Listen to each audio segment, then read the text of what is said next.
Welcome back. Continuing the news. The COVID-19 restrictions have been extended as the country continues to grapple with a spike in positive cases and coronavirus-related deaths. Prime Minister Andrew Holness provided an update at a press briefing this afternoon. TVJ Shamela Pullen reports.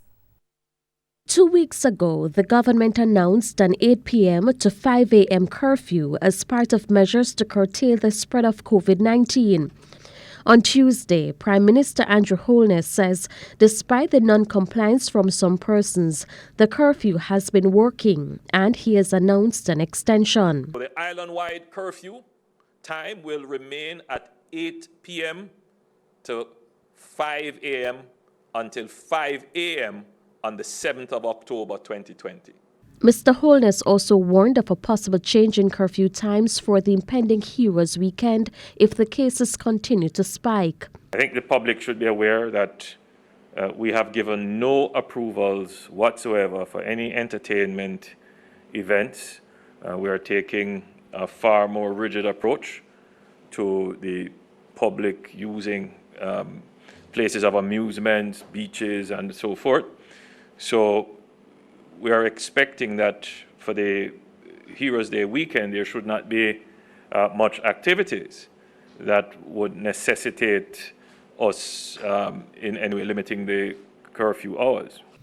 Meanwhile, Health Minister Dr. Christopher Tufton says another 5 COVID-19 deaths have been recorded, bringing the total to 75. A 61-year-old female from Kingston and St. Andrew, a 54-year-old male from Kingston and St. Andrew, 52-year-old female from St. Catherine, 82-year-old male from the KSA, and a 93-year-old male from St. Mary.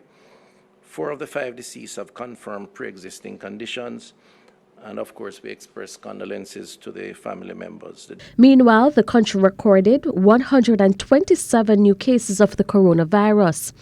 The tally is now 5,270. On the issue of field hospitals, Permanent Secretary in the Ministry of Health, Dunstan Bryant, says the plan is to have at least 4 field hospitals across the island. Mr. Bryant says the first one is a 40-bed facility, and that is a gift from the U.S. government. The second hospital will be a co-sponsored facility between the government of Jamaica and the Canadian government.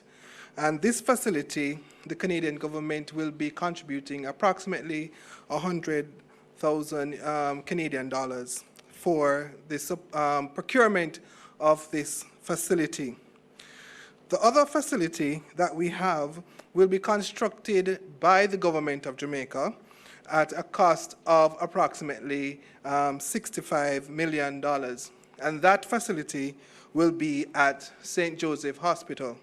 And that's a 36-bed facility that will be constructed. And the final facility will be at the Falmouth Hospital, and that facility also will be a 36-bed facility at a similar cost. Shamela Pullen, TVJ News.